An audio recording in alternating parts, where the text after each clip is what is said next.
here at Fast Twitch with Coach Hugo de la Rosa, who is one of the lead trainers here at Fast Twitch. Coach, how are you doing today? How are you, John? I'm doing well, and thank you for having us here today. I've already seen a lot, learned a lot from you, as well as the other coaches that are here working out these fantastic players. I would love to talk to you about your background, just so the audience who might not know you, tell us a little bit about yourself. I've started out in the rec leagues out here as a Boys and Girls Club, as we all may start, reaching out to the community. Yeah. I was born and raised in Jersey, Cuban descent. Probably one of the few Cubans that wanted to play basketball back in my era, back in my day, and wasn't much of a believability in the Hispanic community of a basketball player coming out from. I never did make it to the big league per se in the NBA or what have you. However, it was a turning point in my playing career that I decided I'm either going to be a referee or a coach, because the player at the highest level is not there anymore. So I knew I wasn't going to be a zebra, so there was one choice left, and that one choice was to be a coach. Eventually, as I got into coaching, I went into, of course, into the Boys and Girls Club, started a program here locally in Miami, and right in 32nd and Biscayne.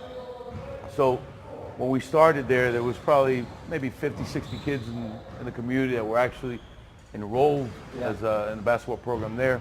By year two, we had over 600 members, boys and girls.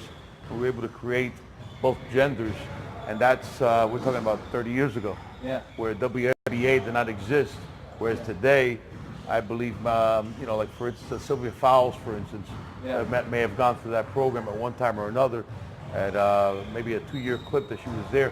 But this is a WNBA player of today that came from that realm, and has been allowed to continue her career as a professional and make a living of it. Mm-hmm. Mm-hmm.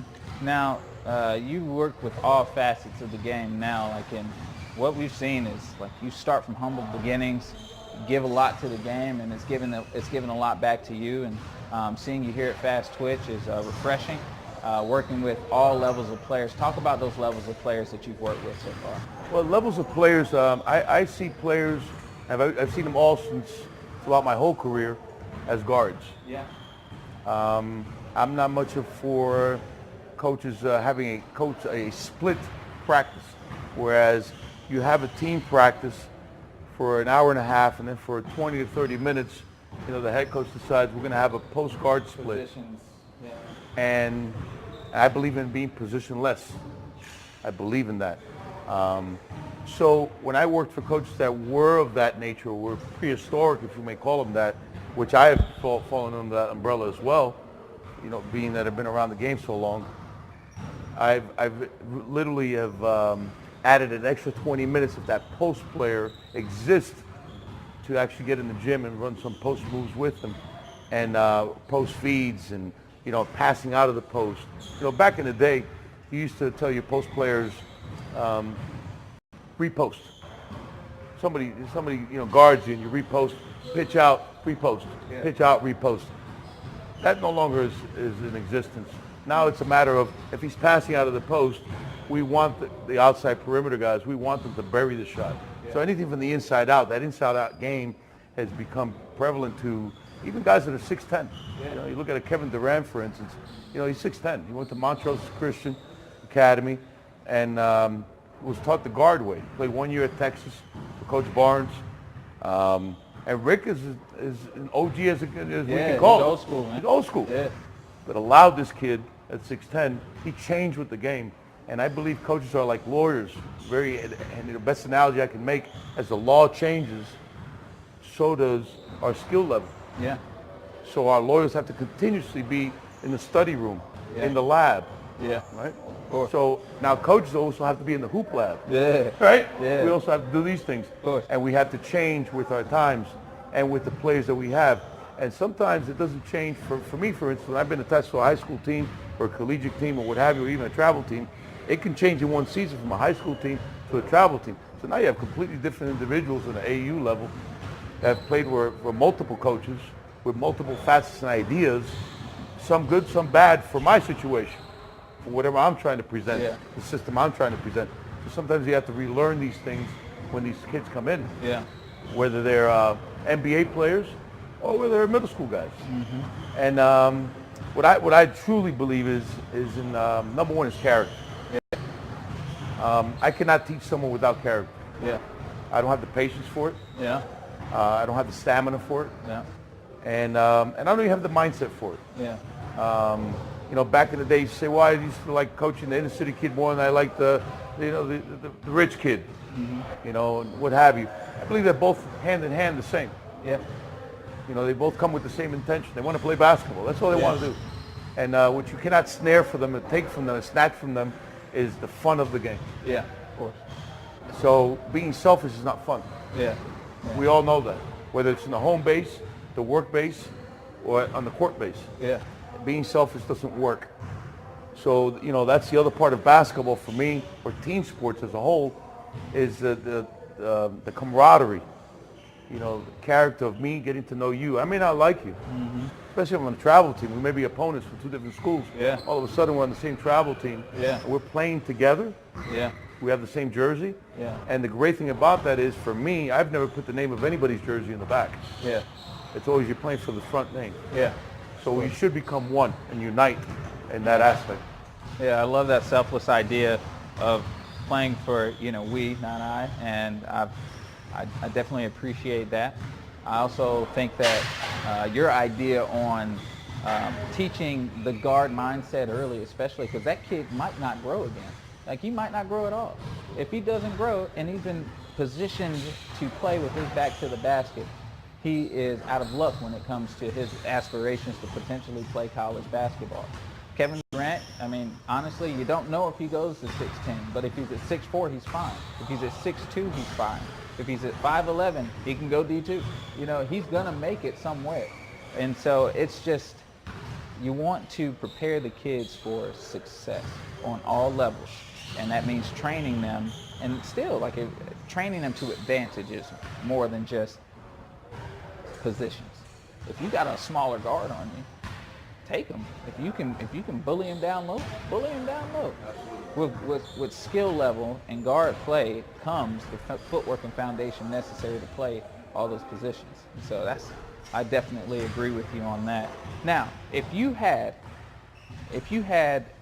something that you could give back, a nugget that a kid could take and say, Hugo, I'm aspiring to be a collegiate basketball player, professional basketball player. What advice would you give that player? Well, first, you know, I want to quote, I like to quote, I may misquote it, but I like to quote a gentleman in the game of basketball by the name of George Raveling. And George Raveling said this, not recently, just said this on our courses, our NCAA courses, to become better coaches for our community, for our high school kids, for our NCAA eligible or ineligible guys. Yeah. Guys that actually have a ball in their hand and want to go. And George Raveling said every player or every child or every person comes in with an empty suitcase. Yeah. Inside that suitcase are their dreams. Yeah. And the one thing I as a coach cannot do and have no right to, including my son or your son, or your daughter or his daughter, is blow up their dreams. Yeah.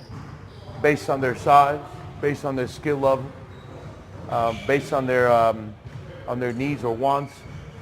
The best advice I sincerely can give, you know, that part being of George Raveling, and I thought it was a great excerpt that he put into the teachings in those courses about that empty suitcase. It brought a lot to mind in my early years as a coach, whereas I thought to myself, as brutally honest as I was and still am, as, you know, this kid will never make it. But I never told the kid, you're not going to make it, especially the committed kid. I believe that the interested party, whatever you do, whether it's stock market, whether you're a stockbroker, a teacher, a coach, a player, an NBA, college, rec league, whatever level you're at, as long as you're a committed member to what you're doing and you have passion towards what you want, you'll get what you need. Yeah. I believe that. Yeah. I also believe that the interested party will just stay interested. Yeah. And there was a book, and there was something in the book years ago, I can't tell you the name of the book. Mm-hmm. It's the 80-20 rule. Yeah. I believe it's a 90-10 rule. And we talk about, a lot of coaches talk about 50-50 balls. Mm-hmm. I don't believe in 50-50 balls. That's why we practice 90-10 balls. Yeah. There's no such thing as 50-50. Love it. You know, I'm not going to give the other guy a chance, the same chance I have to win a basketball game, than what I have. You know, what I have, I'm going to keep, and that's 9-10. So even in business, which is across the world in any space, whether it's on the court or off the court, 90% of the time, 90 people are doing the same thing over and over again. I call it the herd, the sheep. Yeah. And then you have your wolves. Yeah. You have that 10% that just have that little bit more, and those are the committed people. And within those 10%, you have to, you know, some people say find. I believe that when you look in the mirror, that's what you'll attract. Yeah. So when you attract these people, your relationships will grow with good people, and all those factors and elements and components that we just talked about, you know, the character, the commitment, the passion, all that will come together in fruition, and you'll receive what you're supposed to.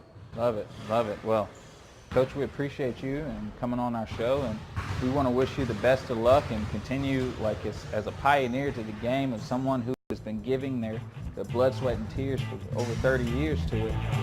We just want to salute you for that, and wish you the best of luck for the upcoming days. So thank you very much. Thank you for having me.